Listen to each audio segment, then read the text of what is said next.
কবিতাৰ শিৰোনাম বহাগৰ বতৰত বাদামৰ বেপাৰ। কবি চাংকু নিৰঞ্জন বাবা। বিহুৰ দিনা বাদাম ককাক মাত লগাবলৈ বহুত বাদাম খাৱৰীয়া আহিল।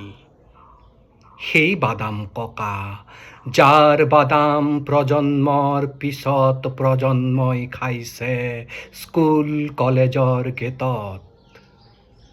আচৰিত কথা, বাদাম ককা একেই আছে।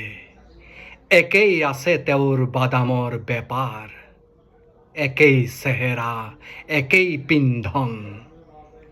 বৰ্গাকৃতিৰ কাগজত বন্ধা একেই ক'লা নিমখ।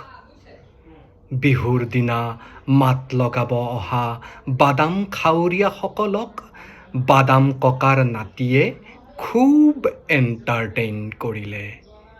অংগনবাড়ীত শিকোৱা কবিতাবোৰ সি সলসলীয়াকৈ মুখস্থ মাতিলে।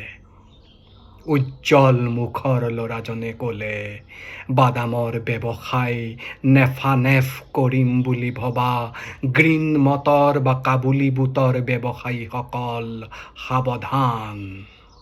বহাগৰ বতৰত কুলিৰ মাতেৰে গোট গোট আৰু স্পষ্ট ভাষাৰে সি ইমান ধুনীয়াকৈ শুকান বুট আৰু কেঁচা চানাৰ বেপাৰীসকলক কেইবাটাও কথা সকীয়াই দিলে যে কাউৰীয়েও কা কা কৰিবলৈ পাহৰিলে। বাদাম ককাৰ তলত ব্যৱসায় শিকি পাছলৈ চিকেন ললিপপৰ ব্যৱসায়ত নাম কৰা সকলক বহাগৰ বতৰত প্ৰশংসাৰে পেলালে উপচাই। ভাল লাগিল বাদাম ককাৰ নাতিয়েকৰ প্ৰতিভা দেখি। আমি বাদাম খাৱৰীয়াসকলৰ মনটো ভৰি গ'ল।